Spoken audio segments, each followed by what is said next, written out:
नमस्कार, मैं हूँ संजय शर्मा। आप देख रहे हैं 4 पीएम न्यूज़ नेटवर्क। मेरा तो दिल ही भर आया जब प्रधानमंत्री जी ने कहा कि मैं हाथ जोड़ के, सिर झुका के माफ़ी माँग रहा हूँ कि छत्रपति शिवाजी महाराज की मूर्ति गिर गई। मैंने कहा ये हमारे प्रधानमंत्री जी को क्या हो गया?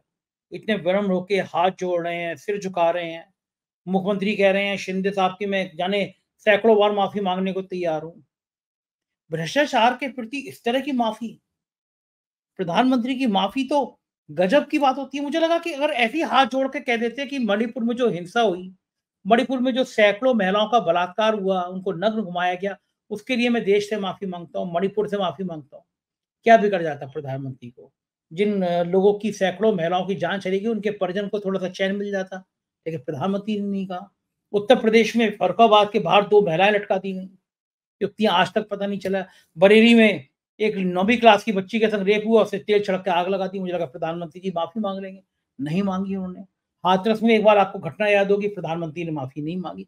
प्रधानमंत्री का दिल अचानक ऐसे माफ़ी का क्यों होने लगा? ये सवाल किए मैंने अभय द्विवेदी जी के साथ बातचीत में। रोज़ शो करता हूँ, आप देख चुके हैं, तमाम बड़े-बड़े चैनलों पे आते हैं, 35 किताबें लिखी हैं, बहुत अच्छा बोलते हैं। मैंने उनसे पूछा कि प्रधानमंत्री जी को हुआ क्या है? भ्रष्टाचार के मुद्दे पे इतने संवेदनशील कैसे हो गए? उत्तर प्रदेश में 2 एक्सप्रेसवे बने थे। पूर्वांचल एक्सप्रेसवे बने, बुंदेलखंड एक्सप्रेसवे बने और दोनों भ्रष्टाचार की जीती-जागती मिसाल है। दोनों बनवाने का काम जिस अफसर का था, नाम था उसका नाम है अवनीश अवस्थी। बेशुमार पैसा कमाने के आरोप लगे अवनीश अवस्थी पे, शिकायत भी हुई। शिकायत को ठंडे बस्ते में दबा दिया गया। अवनीश अवस्थी अजय भल्ला पूर्व गृह सचिव के पास में गए, पीएमओ में शिकायत हुई, केंद्रीय सतर्कता में जांच हुई कि भैया वहां शिकायत हुई कि भैया ये हुआ क्या है। अवनीश अवस्थी के परिजनों की एंट्री विदेश में पैसे को लेके क्यों आई है, इसकी शिकायत की गई। कैसे पैसे आए हैं? कुछ-कुछ पैसे विदेश में लिए गए नंबर 1 को नंबर 2 को बनाने में। लेकिन प्रधानमंत्री ने कभी माफ़ी नहीं माँगी कि एक ऐसे काबिल अफ़सर हैं जो आजकल योगी जी के भी सलाहकार बने हुए हैं। और ये जो मैंने एक्सप्रेसवे बनवाए थे, मेरे दिशा निर्देश में हुए थे, डबल इंजन की सरकार में बने थे। वो एक्सप्रेसवे टूट गए तो मैं उस भ्रष्टाचार के लिए माफ़ी माँगता हूँ। उन एक्सप्रेसवे की बार-बार टेंडर कराने में, बार-बार शर्तें कराने में अवनीश अवस्थी ने रिकॉर्ड बना दिया। लंबाई-चौड़ाई सब कम कर दी उन्होंने एक्सप्रेसवे की, मैं माफ़ी माँगता हूँ। तो महाराष्ट्र में प्रधानमंत्री जी का दिल इतना ईलू-वीलू क्यों किया? क्योंकि महाराष्ट्र में चुनाव है। हालत बहुत खराब है, हालत बहुत पतली है भाजपा की। बची-कुची हालत इस प्रतिमा के गिरने से पैदा हो। कितना भ्रष्टाचार! कितना भ्रष्टाचार! आज से 67 साल पहले, 57 ईयर पहले महाराष्ट्र में एक महाराजा छत्रपति शिवाजी की प्रतिमा बनी थी, आदमकद प्रतिमा बनी थी। बनाई थी, बनवाई थी पंडित जवाहरलाल नेहरू ने, देश के प्रधानमंत्री ने। 67 साल से खड़ी है। एक हमारे प्रधानमंत्री जी जिस प्रतिमा का उद्घाटन करने जा रहे थे, उद्घाटन से पहले ही वो गिड़गिड़ा के गिर गई। क्या खेल है? उज्जैन के महाकाल में सैकड़ों करोड़ की मूर्तियां बनाई गई। पहले 1 साल बीता नहीं, मूर्तियां धड़-धड़ा के गिर गई सैकड़ों करोड़ रुपए। ये भ्रष्टाचार की गंगा भाजपा में बह क्यों रही है? भाजपा की जहाँ सरकार है वहाँ बह क्यों रही है? और असम के मुख्यमंत्री हिंसा का कौन-सा खेल खेलना चाहते हैं? ये तमाम बातें मैंने अभय द्विवेदी जी से की है। अभय द्विवेदी जी के पास चलता हूँ, आपसे रिक्वेस्ट करूँगा, चैनल को जॉइन करना, सब्सक्राइब करना ना भूलें। चलिए अभय द्विवेदी जी से बातचीत करते हैं। 4 पीएम न्यूज़ नेटवर्क में स्वागत है अभय द्विवेदी जी आपका। महाराष्ट्र में राष्ट्र नायक छत्रपति शिवाजी महाराज की मूर्ति गिर गई। भड़बड़ा के गिर गई। करोड़ों रुपए की मूर्ति बनाई गई थी और गिर गई। और पहले इसका ठीकरा जो है वो नेवी पे तोड़ने की कोशिश की गई कि नेवी ने बनाई थी, लेकिन बाद में जब कलई खुलती चली गई तो पता चला कि भ्रष्टाचार का क्या खेल हुआ है। भारतीय जनता पार्टी के राज्यों में ये कोई पहली भ्रष्टाचार की घटना नहीं है। उज्जैन के महाकाल की मूर्तियां जो करोड़ों रुपए में बनी थी, एक हवा में बह गई। उत्तर प्रदेश में पूर्वांचल और बुंदेलखंड 2 एक्सप्रेस वे बने। योगी आदित्यनाथ के सबसे दुलारे अफसर थे अवनीश अवस्थी, वो इंचार्ज थे, उनकी देखरेख में बने।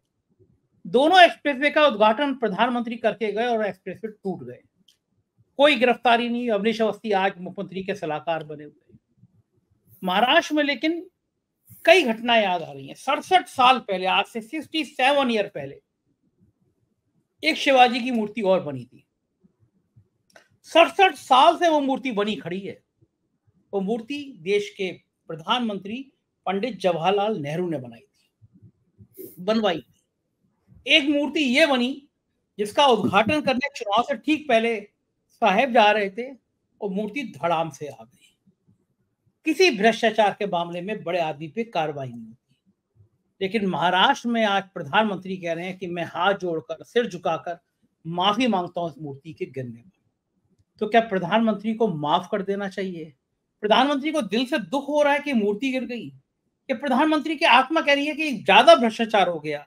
और उनको याद आ रहा होगा, उन्होंने कहा था कि ये जो 70,000 करोड़ के घोटाले के आरोपी हैं, ये मोदी का दावा है, मोदी का वादा है, ये बचेंगे नहीं, जेल की सीटों के पीछे रहेंगे। और 24 घंटे के बाद उस 70,000 करोड़ के भ्रष्टाचार के आरोपी को उन्होंने महाराष्ट्र का डिप्टी सीएम बना दिया। नतीजा सामने है, भ्रष्टाचार की ऐसी गंगा बही है कि शिवाजी की मूर्ति नीचे आ गई। लेकिन आज की जो माफी है मोदी जी की, उस माफी को आपके संदर्भ में देखते हैं। देखिए, आपकी बात में दो तीन बातें कहूंगा। पहली बात तो ये है कि आपने जो तथ्यों का सिलसिला पेश किया है, उसमें मैं एक तथ्य और जोड़ूंगा जो इस पूरे मामले को थोड़ा सा एक नई रंगत दे देगा। मूर्ति 2 करोड़ 2 या 2.5 करोड़ रुपए के बीच में बनी, उतना खर्चा हुआ मूर्ति पर। इसके बाद में जब प्रधानमंत्री वहां पर उसका अनावरण करने के लिए आए मूर्ति का, तो वहां पे 2 हेलीपैड बनाए गए। उन हेलीपैडों में भी करीब 1.5-2 करोड़ रुपए खर्च हुए। उसके बाद में पूरा जो इवेंट मैनेजमेंट हुआ, उस इवेंट मैनेजमेंट में भी 1.5-2 करोड़ रुपए खर्च हुए। कुल मिलाकर इस पूरे कार्यक्रम में 5 करोड़ रुपए से ज्यादा रुपया खर्च हुआ। अच्छा, ये प्रधानमंत्री को बहुत शौक है उद्घाटन शिलान्यास करने का। पूरा प्रधानमंत्री तो उन्होंने पिछले 10 साल का उद्घाटन और शिलान्यास करते हुए गुजारा। यहां तक कि वो कहते भी हैं बड़े गर्व के साथ में कि हम चुनाव चूंकि हार नहीं सकते, इसलिए जिस जगह का हम शिलान्यास करते हैं उसका उद्घाटन भी हम ही करते हैं। ये बाकायदा माइक पे भी इस तरह की बातें करते रहे। अच्छा, दूसरी बात मैं आपको ये कहना चाहता हूं आपके सामने कि भारतीय जनता पार्टी ने, मैं बार बार कहता हूं, भारतीय जनता पार्टी ने पिछले 10 साल में जो राजनीति की है, इस वक्त उसके सामने दिक्कतें आ रही हैं, वो उसका संचित परिणाम है। महाराष्ट्र में भारतीय जनता पार्टी को जिन दिक्कतों का सामना करना पड़ रहा है, बिल्कुल बहुत भयानक पराजय के अंदेशे बिल्कुल भाजपा के सामने मुंह खोले खड़े हुए, अपना विकराल मुंह खोले खड़े हुए हैं। छत्रपति शिवाजी की प्रतिमा गिर जाने से वो अंदेशे और भी प्रबल, और भी ज्यादा तीखे हो गए हैं। अब ये किसी कीमत पे बच नहीं सकते। ये बिल्कुल जैसे कहते हैं ना कि बिल्कुल ये इनके भारतीय जनता पार्टी के ताबूत में आखिरी कील इस प्रतिमा के गिरने से ठुक गई। और ये प्रतिमा भी इन्हीं का किया धरा है। देवेंद्र फडणवीस ने, जो उप मुख्यमंत्री हैं और भारतीय जनता पार्टी के सबसे बड़े चेहरे हैं महाराष्ट्र की राजनीति में, उन्होंने पहले नेवी के पाले में गेंद फेंकने की कोशिश की।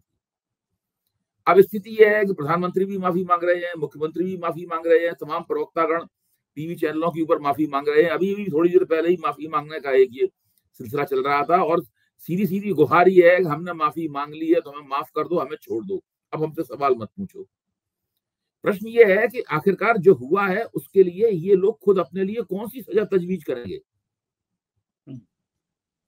भाई, माफी आपने मांगी है, क्या आपके मन में वास्तव में पश्चाताप है या सिर्फ आप डैमेज कंट्रोल करने के लिए सब काम कर रहे हैं? आप अपने लिए कौन सी सजा आप तजवीज करते हैं? महाराष्ट्र में शिवसेना और भाजपा ने मिलकर चुनाव जीता विधानसभा का। उद्धव ठाकरे ने कहा कि भाई आपने हमसे वायदा किया था कि आप हमें मुख्यमंत्री बनाएंगे। इस सवाल के ऊपर दोनों के बीच में झगड़ा होना शुरू हुआ। झगड़े का नतीजा हुआ कि उद्धव ठाकरे उस गठजोड़ से अलग हुए। ये इतिहास बताना बहुत जरूरी है। सब लोग जानते हैं इस इतिहास को, लेकिन फिर भी थोड़ा पुराना पड़ गया है। उद्धव ठाकरे अलग हो गए और अलग होकर उन्होंने कांग्रेस और राष्ट्रवादी कांग्रेस के साथ में गठजोड़ करके महाविकास अघाड़ी बनाया और वो मुख्यमंत्री बन गए। इसके बाद भारतीय जनता पार्टी ने इस सरकार को तोड़ने के लिए ऑपरेशन लोटस शुरू किया और उस ऑपरेशन लोटस के चलते महाराष्ट्र की 2 स्थापित पार्टियों को तोड़ा गया। केवल भाजपा की जो सत्ता लोलुपता है उसकी वजह से महाराष्ट्र की 2 स्थापित पार्टियों को तोड़ा गया। एक शिवसेना को तोड़ा गया, उसके बाद राष्ट्रवादी कांग्रेस को तोड़ा गया, कांग्रेस के बहुत सारे नेताओं को फोड़ा गया अपनी तरफ। इस तरह करके इन्हें महायुति की इन लोगों ने सरकार बनाई।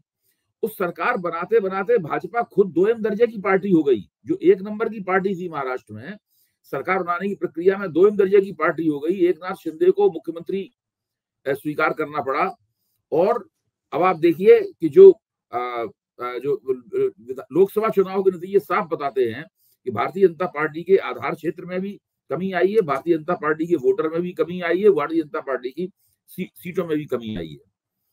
ये कैसे हुआ? ये भारतीय जनता पार्टी के दुश्मनों ने नहीं किया है, भारतीय जनता पार्टी के राजनीतिक प्रतिद्वंदियों ने नहीं किया है, ये शरद पवार और कांग्रेस ने मिलकर नहीं किया है। ये भारतीय जनता पार्टी ने अपना नुकसान खुद किया है। जो कुछ भी भाजपा का नुकसान हो रहा है, भाजपा खुद उसकी जिम्मेदार है। इसीलिए मैं बार बार कहता हूं कि पिछले 10 साल में आपने जो किया वो सब अब आपके सामने आ रहा है। एक एक काम जो आपने किया है वो सब, उसका नुकसान आपको हो रहा है। हर काम का आपको जवाब देना पड़ता है। आप माफी ना मांगे मनी ये पछताते हैं। उत्तर प्रदेश में इन्होंने योगी आदित्यनाथ को मुख्यमंत्री बनाया, आज उसको पछताते हैं कि नहीं पछताते हैं? हाँ, पछता रहे हैं, बहुत बुरी तरह पछता रहे हैं। उसको ही पछता रहे हैं। कौन सा ऐसा काम? उन्होंने मनोहर लाल खट्टर को 2 बार मुख्यमंत्री बनाया हरियाणा का, पछता रहे कि नहीं पछता रहे? आज जो हरियाणा में भाजपा के खिलाफ एंटी इनकम्बेंसी है वो किस आदमी की वजह से है? मनोहर लाल खट्टर की वजह से। मनोहर खट्टर को मुख्यमंत्री किसने बनाया? वो अपने आप तो बन नहीं सकते थे, नरेंद्र मोदी ने। तो इस बात को क्यों नहीं कहा जा सकता है कि हरियाणा में भाजपा के खिलाफ जो एंटी इनकम्बेंसी है वो नरेंद्र मोदी, उनकी राजनीति, उनके निर्णयों की वजह से एंटी इनकम्बेंसी है। महाराष्ट्र में जो एंटी इनकम्बेंसी है वो किसकी वजह से है? आप छोटे नेताओं के ऊपर ठीकरा फोड़ के थोड़ा बच सकते। ये तो नरेंद्र मोदी की वजह से एंटी इनकम्बेंसी है। ऐसा थोड़ी ना है कि जो फायदा होता है नरेंद्र मोदी की वजह से होता है, नुकसान होता है वो फडणवीस की वजह से होता है या मनोहर लाल खट्टर की वजह से होता है। भाई फडणवीस को महाराष्ट्र में भाजपा का इंचार्ज, भाजपा की पूरी राजनीति का शीर्ष पुरुष किसने बनाया? मनोहर लाल खट्टर। योगी आदित्यनाथ अपने आप नहीं बन सकते थे उत्तर प्रदेश के मुख्यमंत्री। उनको किसने बनाया उत्तर प्रदेश का मुख्यमंत्री? अब आप रो रहे हैं बैठे हुए, अब आप विलाप कर रहे हैं, ये क्या हो गया, ये क्या हो गया। ये सारा जो घपला है पूरा का पूरा, इस पूरे घपले का जिम्मेदार एक ही व्यक्ति है, नरेंद्र मोदी, और दूसरा अगर कोई जिम्मेदार है तो अमित शाह। इन दोनों व्यक्तियों ने भारतीय जनता पार्टी को 2 लोगों की सरकार में रिड्यूस कर दिया, घटा दिया, और सारा देश इन लोगों पे संभला नहीं। आज देखिए कुछ नहीं संभल रहा है इन लोगों पे। मणिपुर इन लोगों पे नहीं संभल रहा है, महाराष्ट्र इन लोगों पे नहीं संभल रहा है, हरियाणा इन लोगों पे नहीं संभल रहा है। क्या संभल रहा है इन लोगों के? कुछ भी नहीं संभल रहा है इन लोगों से। अभी आज मुझे खबर लगी है कि दिल्ली भाजपा ने केंद्र को अपने आला कमान को एक रिपोर्ट भेजी है और कहा है कि आप हमें मुख्यमंत्री का कोई एक चेहरा दीजिए। 6 चुनाव मुतवातिर हारने के बाद भारतीय जनता पार्टी ये मांग कर रही है कि मुख्यमंत्री का एक चेहरा दी। 6 चुनाव हार चुकी है। 3 चुनाव शीला दीक्षित ने हराए और 3 चुनाव अरविंद केजरीवाल ने उनको हराए। यानी लगभग अगर 30 साल करीब होने जा रहे हैं भारतीय जनता पार्टी ने उत्तर प्रदेश में चुनाव नहीं जीता विधानसभा का। और अब भाजपा की जो इकाई जो है वो मांग कर रही, भाजपा की जो इकाई है मांग कर, जी दिल्ली में चुनाव नहीं जीता ना। हाँ, दिल्ली विधानसभा का, वही कह रहा हूँ। अब भाजपा की इकाई मांग कर रही है हमें मुख्यमंत्री पद का चेहरा दीजिए। यानी आला कमान से मांग कर रही है। यानी आला कमान ने संगठन चलाने का तरीका यह है कि स्थानीय स्तर पर कोई नेता उभर ना पाए।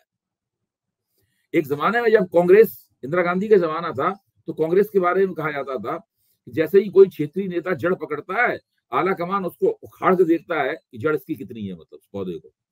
आज बिल्कुल ठीक वही स्थिति इनकी है। इन लोगों ने तय कर लिया है कि हम अब देखिए, इन्होंने मध्य प्रदेश के और राजस्थान के जो मुख्यमंत्री बनाए हैं, उन मुख्यमंत्रियों की क्या औकात है, उन मुख्यमंत्रियों की क्या हैसियत है। सब लोग जानते हैं कि ये लोग प्यादे हैं। पूरा काम पीएमओ से चल रहा है। ये जो पूरा राजनीति करने का तरीका जो है ना, वो बैकफायर कर रहा है। ये राजनीति करने का पूरा तरीका जो है उलट के आपके ही गले पड़ रहा है। और अब इनकी समझ में नहीं आ रहा है कि हम क्या करें, क्योंकि काम पॉलिटिक्स करने का एक ही तरीका इनको आता है। इनके पास कोई प्लान भी नहीं है। मैं बार बार कहता हूँ कोई प्लान भी नहीं है। इसी तरीके से ये काम करना जानते हैं और इसी घाट ये उतरेंगे भी आखिर में। एक मुद्दा और आ रहा है सामने, वो है कि सिक्योरिटी का खेल का। शरद पवार को जेड प्लस सिक्योरिटी दी गई, शरद पवार ने मना कर दिया कि मेरी जासूसी कराई जा सकती है। सिक्योरिटी शरद पवार को क्यों दी गई? मुझे भी ताज्जुब, देखिए मुझे भी ताज्जुब हो रहा है। ये इसके इसके पीछे भी दांव पेच होता है। देखिए शरद पवार और नरेंद्र मोदी के बीच में बैठक हो चुकी। शरद पवार और नरेंद्र मोदी कभी कभी एक दूसरे की प्रशंसा भी करते हैं। शरद पवार की एक बैठक गौतम अडानी के साथ भी हुई थी, उसकी भी चर्चा बड़ी हुई थी, भाई उस बैठक में क्या क्या हुआ होगा। तो शरद पवार की शख्सियत को संदिग्ध करने के लिए भी ये कदम उठाया जा सकता है, ताकि शरद पवार जो महाविकास अघाड़ी है उसके अंदर उनको संदेह की निगाह से देखा जाने लगे। शरद पवार तो बहुत होशियार आदमी, उन्होंने भांप लिया और उन्होंने मना कर दिया। मतलब मेन मकसद ये था कि भाई शरद पवार को इतनी सुविधाएं दे दो कि उनके अपने लोग ही शक की निगाह से देखें कि शरद पवार खेल तो नहीं कर देंगे। पहली शरद नजर में पवार तो यही लगता है, पहली नजर में यही लगता है कि शरद पवार के ऊपर किस तरह सवालिया निशान उनके अपने ही गठजोड़ पार्टनरों के निगाह में लग जाए, इसके लिए ये सब कोशिश। शरद पवार ने कोई सुरक्षा मांगी थी क्या, या उनके जीवन या उनके ऊपर कोई हमला हुआ है हाल फिलहाल? मतलब क्या हुआ, शरद पवार को खतरा तो अभी कोई ऐसी घटना हुई इससे लगे उनको कोई खतरा पैदा हुआ है? मुझे तो नहीं खबर याद आती ऐसी कोई हाल फिलहाल ऐसी कोई घटना हुई हो। कोई हुई भी नहीं है, कोई हुई भी जी नहीं है। जी। अच्छा, बात सिक्योरिटी की आती है तो भारतीय जनता पार्टी के नेता दावा करते हैं, देखिए अब देश में बम नहीं फटते, हमने आतंकवादी कमर तोड़ दी, अब कोई हिम्मत नहीं कर सकता हमला करने की। पहली बात। दूसरी बात, संघ ने पिछले 2-3 सालों से कोई ऐसी विध्वंसक बड़ी कार्रवाई नहीं करी है जिससे आतंकवादियों में, मुस्लिम समुदाय में संघ के प्रति वो नफरत बढ़े। जितनी कार्रवाई करते रहते हैं उतनी तो वो करते ही रहते हैं। मतलब बाबरी मस्जिद जैसा कोई बड़ा कांड नहीं हुआ है जिसकी वजह से संघ बहुत निशाने पे आ जाए। लेकिन अचानक मोहन भागवत को प्रधानमंत्री और अमित शाह के बराबर सिक्योरिटी देना, यानी जेड प्लस से भी ज्यादा बड़ी सिक्योरिटी दे देना, ये वो तो अब ये वो तो मोहन भागवत का खेल क्या है? ये शरद पवार को संदिग्ध बनाना चाहते हैं और मोहन भागवत को मक्खन लगाना चाहते हैं। भाई देखिए, पहले तो इन्होंने कहा कि भाई सरकारी कर्मचारी भी, सरकारी अफसर जो है वो जा सकते हैं संघ की शाखाओं में। पहला मक्खन तो वहां पर लगाया गया। ये 10 साल बाद उनको याद आया, अगर इतने ही ये जरूरी समझते थे कि सरकारी कर्मचारियों को संघ की शाखाओं में जाना चाहिए, तो 2014 के बाद 2015 साल भर में ये निर्णय ले लेना चाहिए था। वो निर्णय इन्होंने नहीं लिया। दूसरा, उन्होंने ये किया है कि उनको सिक्योरिटी वगैरह दे दी। तो ये इस तरह से कोशिश पूरी कर रहे हैं कि मोहन भागवत को किस तरह गुड ह्यूमर में रखें, मोहन भागवत को कैसे खुश रखें, इस तरह की कोशिश कर रहे हैं ये। अच्छा, ये कोशिशें कर क्यों रहे हैं? क्या वो योगी आदित्यनाथ को हटाना चाहते हैं कि मोहन भागवत का हाथ, संघ का हाथ योगी के सिर से हट जाए? या वो अपना अध्यक्ष बनाना चाहते हैं, भारतीय जनता पार्टी का राष्ट्रीय अध्यक्ष, जिसके लिए संघ कहता है हम तय करेंगे? वो चाहते हैं कि संघ हस्तक्षेप कम कर दे तो फिर वो जेपी नड्डा को और बढ़ा दें या अपने किसी डमी टाइप के आदमी को बना दें। खेल क्या है? मतलब इतना ज्यादा मोहन भागवत को 1 किलो अमूल मक्खन लगाने के पीछे कारण क्या है? देखिए, खेल तो वो पार्टी करती है, वो नेता करता है जिसके अंदर आत्मविश्वास होता है। इनसे ये, इनके बारे में ये कहना कि ये कोई खेल कर रहे हैं, इनको बढ़ा चढ़ा के आंकना है। इनको बढ़ा चढ़ा के आंकने की गलती संजय जी हमारे और आप जैसे लोग पहले करते रहे। हम लोग हमेशा बहुत ही अलर्ट रहते थे, बहुत चौकन्ने रहते थे कि कब ये ऐसा कौन सा दांव खेल रहे हैं, कब भाजपा किसी चीज को स्पिन देगी। अब देखो देखो मोदी ने ये कर दिया, अब इन्होंने मास्टर स्ट्रोक मार दिया, अब मोदी ने ये कर दिया, मोदी ने वो कर दिया। इस प्रकार की पिछले 10 साल तक बहस चलती रही। आज इनके अंदर वो आत्मविश्वास नहीं है। इनका रणनीतिक मानस जो है वो भ्रम का शिकार है, धुंधलका छाया हुआ है उसके ऊपर। इनकी कुछ भी समझ में नहीं आ रहा। और सबसे बड़ा भ्रम जानते क्या है, इसके ऊपर कभी आप अलग से चर्चा करवाइएगा, वो है जातिगत जनगणना को लेकर और आरक्षण को लेकर। मैं तो ये मानता हूं कि भारतीय जनता पार्टी 1990 में जिस प्रकार के भ्रम का शिकार थी जातिगत जनगणना को लेकर, उस तरह का भ्रम इनके, उस तरह के भ्रम में ये फंसे हुए हैं। इनको नहीं पता है कि इस मसले से निकलेंगे कैसे। तो इन्होंने जो तथाकथित मास्टर स्ट्रोक्स मारे हैं पिछले 10 साल में, वो सारे मास्टर स्ट्रोक इनके गले में पत्थर बन के लटके हुए हैं। लेकिन आप कह रहे हैं कि इनको कंफ्यूज है, निकलेंगे कैसे? इनकी बहादुर एमपी हैं, उन्होंने तो साफ-साफ कह दिया, कंगना रनौत जी, उन्होंने साफ-साफ कह दिया कि कोई जाति जनगणना नहीं होनी चाहिए। जाति जनगणना क्यों होगी? तो जैसे कंगना जी ने स्टेटमेंट दे दिया, ऐसे मोदी जी को स्टेटमेंट दे देना चाहिए कि वो नहीं कराएंगे जाति जनगणना। क्यों होनी चाहिए? कंगना रनौत तो उन्हीं की एमपी है, बीजेपी के एमपी बोल रहा है। देखिए, अब मैं आपकी इस बात से प्रभावित होकर ये कहूंगा कि कंगना रनावत सत्यवादी हैं। उन्होंने भारतीय जनता पार्टी और नरेंद्र मोदी मन में जो सोचते हैं वो बात कह दी है। कंगना जी राजनीति में नई नई आई हैं, उन्हें डिप्लोमेटिक किस्म के जवाब देने नहीं आते, इसलिए वो जो भारतीय जनता पार्टी में आमतौर पर भीतर सोच चलता है, जो बाहर निकल के नहीं आता, दरअसल उनके जवाब, उनके सवाल, उन्होंने जो बात कही है उसकी नुमाइंदगी करते हैं। देखिए, एक कार्यकर्ता से लेकर नरेंद्र मोदी तक और राष्ट्रीय स्वयंसेवक संघ के एक स्वयंसेवक से लेकर मोहन भागवत तक ये सब लोग ओबीसी और दलित दावेदारी को बुरा मानते हैं, गलत मानते हैं। ये लोग डॉक्टर अंबेडकर के नाम पर और सामाजिक न्याय के नाम पर और समता के नाम पर जो दावेदारी की जाती है, बराबरी की, संघर्ष की, और जो अपने अपने अपने अपने हकदारी बुलंद की जाती है, उसको ये लोग सही नहीं मानते। इसीलिए ये कहते हैं कि अगर आप भारतीय जनता पार्टी में आना चाहें तो आ सकते हैं, लेकिन यहाँ पर आप ब्राह्मणवाद की आलोचना नहीं कर सकते भारतीय जनता पार्टी के अंदर। सही बात। स्थिति है। तो ये लोग कोई ये आरक्षण के पक्ष में नहीं है कहीं भी। जिस तरह ईडब्ल्यूएस का कोटा लेके आए थे, वो इस बात का सबसे बड़ा प्रमाण है कि ये आरक्षण के लिए संविधान में जो शैक्षिक और सामाजिक रूप से पिछड़ेपन की बात कही गई है, ये उसके समर्थक नहीं है। क्योंकि राजनीति में वोट लेने हैं और इन समुदायों को फुसलाना है, पोटना है, इसलिए ये आरक्षण की बातें करते रहते हैं। दरअसल ये आरक्षण विरोधी है, दरअसल ये दलित विरोधी है, दरअसल ये ओबीसी विरोधी है। और इस बात को साबित करने के लिए केवल ईडब्ल्यूएस कोटा लाना ही पर्याप्त है। ईडब्ल्यूएस कोटा लाना ही इस बात का सबूत है कि ये लोग दलित और ओबीसी विरोधी हैं, और ये दलितों और ओबीसी वालों ने समझ लिया है, इसलिए फिर से वो इनको ब्राह्मण बनिया पार्टी के रूप में देखने लगे। और इस चीज का है ना उत्तरोत्तर नुकसान होने वाला है। और कंगना रनौत जो कह रही है ना, तो उसमें वो जो राष्ट्रीय स्वयंसेवक संघ और भाजपा की जो मूल भावना है, जो मर्म है, उस मर्म की उन्होंने अभिव्यक्त की है। हाँ, बिल्कुल ठीक बात है। और ज्यादा दुख पहुंचा गई, मतलब हरियाणा के चुनाव में तो उनके बयान वायरल हो रहे हैं कि वहाँ किसानों के संग आंदोलन में रेप हो रहे थे, लाशें पड़ी थी उधर आजकल है। और आप देखिए जिस वक्त किसान आंदोलन चल रहा था, क्या नरेंद्र मोदी की सरकार उनके खिलाफ ये प्रचार नहीं करवा रही थी जो कंगना रनौत कह रही है? हाँ, उन्हीं के सब लोग कह ही रहे थे कि यही सब तो प्रचार किया जा रहा था, और उसी बात को उन्होंने कह दिया है। अब चूंकि यहाँ पे हरियाणा के चुनाव में पूरी गोट पिट जाएगी, पिटने वाली है, बचने वाली तो किसी तरह नहीं है, ये बात सही है। देखिए, महाविकास अघाड़ी के प्रवक्ताओं का कहना यह है कि शिवाजी की प्रतिमा वाला सवाल, ये सारे सवाल हम कोई वोट पाने के लिए नहीं उठा रहे, वोट तो हमें मिलने ही वाले हैं। हाँ, वोट तो हमें मिलने ही वाले हैं। इसी तरह हरियाणा में भी वोट तो कांग्रेस को मिलने ही वाले हैं।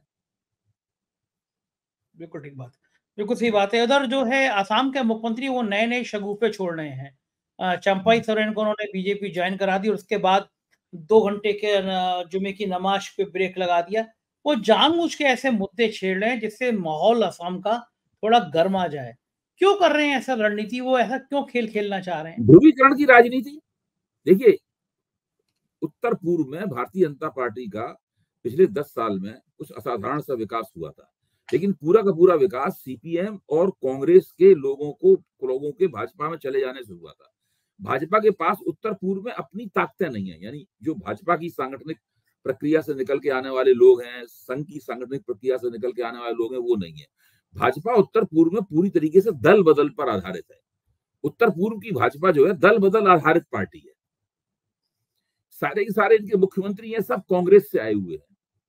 मणिपुर के मुख्यमंत्री कांग्रेस से आए हुए हैं, असम के मुख्यमंत्री कांग्रेस से आए हुए हैं, त्रिपुरा के मुख्यमंत्री कांग्रेस से आए हुए हैं। और ये सारे के सारे लोग, इनको लगता है कि चुनाव जीतने का सबसे आसान फार्मूला जो है ध्रुवीकरण, सांप्रदायिक ध्रुवीकरण किया जाए। अब वीरेंद्र सिंह ने क्या किया मणिपुर में? वहां उन्होंने जातीय ध्रुवीकरण किया कि नहीं किया? भाई, कुकियों और मैतेइयों के बीच में जातीय ध्रुवीकरण किया, उसी का मतलब है कि मणिपुर आज लगातार जल रहा है। अब इसी तरह का ध्रुवीकरण ये वहां पे हेमंत बिश्व शर्मा वहां पे करना चाहते हैं। और खास बात ये, हेमंत बिश्व शर्मा केवल असम के मुख्यमंत्री भर नहीं है, हेमंत बिश्व शर्मा पूरे उत्तर पूर्व में भाजपा की राजनीति के पॉइंट मैन है। आप भाजपा के प्रवक्ताओं से, पत्रकारों से बात करके देखिए, वो बड़े संतोष के साथ सिर हिला कहते हैं कि इतना बढ़िया आदमी हमें मिल गया है। हम तो राहुल गांधी के धन्यवाद, राहुल गांधी अगर मिल लेते उस दिन हेमंत बिश्व शर्मा से तो हमें नहीं मिलता, हमें इतना अच्छा आदमी मिल गया। ऐसे देखिए उत्तर पूर्व में हमें कहां से कहां पहुंचा दिया। तो अब ये सब बोल रहे हैं। और देखिए, ये सब बातें शॉर्ट टर्म में अल्पकालीन रूप से कुछ लाभ पर थोड़ी बहुत साबित हो सकती हैं, लेकिन अंततः ये लाभप्रद साबित नहीं होती हैं। इनका कुल मिला के नुकसान होता है। इसलिए भाजपा हर जगह नुकसान का सामना कर रही है। मणिपुर में अगर नरेंद्र मोदी वहां चले जाते, अगर मणिपुर की समस्या का समाधान हो गया होता, तो उत्तर पूर्व में भाजपा पहले से ज्यादा जीतती। मणिपुर में भी हारी और दूसरी जगहों पे भी जड़ता की शिकार हो गई।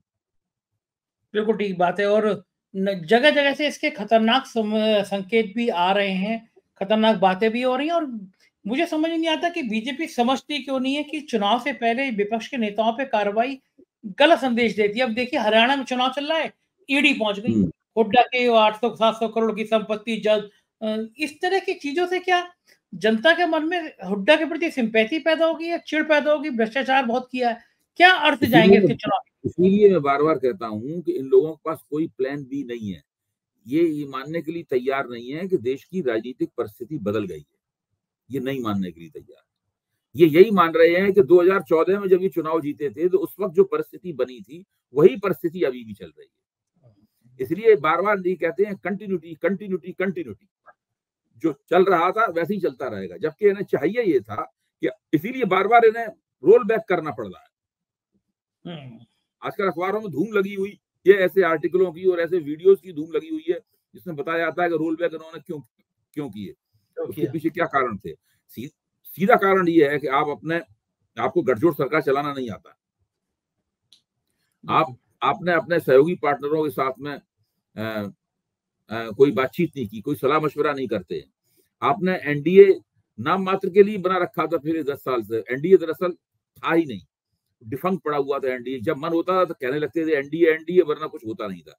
एनडीए में नरेंद्र मोदी भाषण देते थे और बाकी लोग उठ के घर चले जाते थे। तो ये इस तरह की स्थिति थी। तो ये बिल्कुल एक नरेंद्र मोदी को स्पष्ट बहुमत की सरकार चलाने की आदत है, और इसके अलावा वो कुछ और सोच ही नहीं सकते, कर ही नहीं पा रहे। अभी तक कम से कम ऐसा कोई भी लक्षण नहीं दिखाई पड़ रहा है।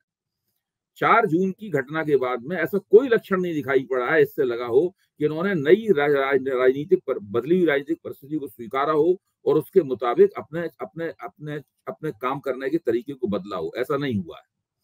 इसीलिए मैं मानता हूं कि इनको जो नुकसान हुआ था वो नुकसान निरंतर जारी रहेगा। आखिर में चलते-चलते बात बंगाल की करते हैं। ममता बनर्जी ने फिर प्रधानमंत्री को चिट्ठी लिखी है, बंगाल के हालात को लेके लिखी है। बंगाल का मुद्दा बीजेपी कब तक चलाती रहेगी? डॉक्टर वाला रेप कांड। देखिए 20 दिन तो हो गए हैं, 20 दिन तो हो गए हैं। शुरू में लोगों की जो नाराजगी थी, खासतौर से सारे देश में जो स्वास्थ्य कर्मी थे, डॉक्टर थे, उनकी जो नाराजगी थी, वो स्वास्थ्य कर्मियों की सुरक्षा के प्रश्न को लेकर थी और स्त्रियों के ऊपर जो यौन अत्याचार होते हैं, उनके खिलाफ जो हिंसा होती है, उस सवाल को लेकर थी। ये दोनों सवाल आज भी अनुत्तरित पड़े हुए हैं।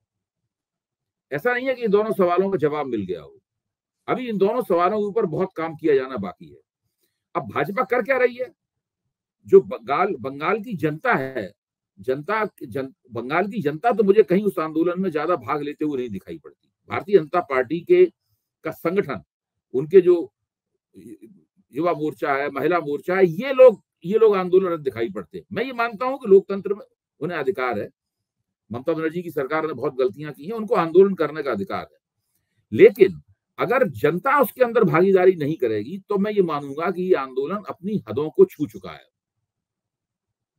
अब ये और आगे नहीं जा पा। और राज्यपाल महोदय जिस तरीके से सक्रिय है, अति सक्रिय है, 2 बार दिल्ली जा चुके हैं, 2 बार दिल्ली से आ चुके हैं, कभी इससे मिलते हैं, कभी उससे मिलते हैं, उनकी यही तस्वीरें टीवी चलती रहती हैं। तो अब ये कहना कि बंगाल में राष्ट्रपति शासन लग सकता है, मैं बता रहा हूं भारतीय जनता पार्टी अपने एक पैर पे नहीं, दोनों पैरों पे कुल्हाड़ी मार लेगी अगर उन्होंने राष्ट्रपति शासन लगाने की बंगाल में कोशिश की। केवल माहौल बनाने की भाजपा केवल माहौल बनाने के लिए सारा काम कर रही है। पर अच्छा आप बताइए, ममता सरकार ने एक गलती की, अस्पताल कांड को लेकर ममता सरकार ने एक नहीं कई गलतियां की, अक्षम्य गलतियां की। विपक्ष उनके खिलाफ आंदोलन कर रहा है, कांग्रेस भी आंदोलन कर रही है, सीपीएम भी आंदोलन कर रही है, भाजपा भी आंदोलन कर रही है। राज्यपाल महोदय क्यों इतने सक्रिय हैं? उनकी इसमें क्या भूमिका है? वो क्यों बार बार राजभवन से बैठ के तस्वीर अपनी खिंचाते हुए बाकायदा वीडियो बनता जाता है उनका, फिर वो दिल्ली जाते हैं, फिर दिल्ली में लोगों से मिलते हैं, फिर वहां फिर वीडियो बनता है उनका, फिर वो आता है, फिर वो वापस आते हैं। ये 20 दिन में 2 बार कर चुके हैं ये। उनकी सक्रियता ही है जो भारतीय जनता पार्टी को राजनीतिक रूप से नुकसान पहुंचा रही है। उसी सक्रियता की वजह से ममता बनर्जी ने अपनी पार्टी के कार्यक्रम में कहा है कि ये दीदी बनाम मोदी है, मोदी बंगाल प्रधान। अब ममता बनर्जी तो बहुत होशियार है, वो इस पूरे मसले को दीदी बनाम जनता की बजाय दीदी बनाम मोदी में बदल देंगी। हाँ, बिल्कुल सही बात है और बहुत मजा आने वाला है देश की राजनीति में। हम बातचीत करते रहेंगे। बहुत बहुत शुक्रिया अभय सर, आपने हमें समय दिया। Thank you. तो ये थे अभय दुबे जी, उन्होंने विस्तार से बताया कि भाजपा की राजनीति का खेल क्या है। मुझको यकीन है बातचीत आपको पसंद आई होगी। चैनल को ज्यादा सब्सक्राइब जरूर कीजिएगा। शुक्रिया, थैंक यू।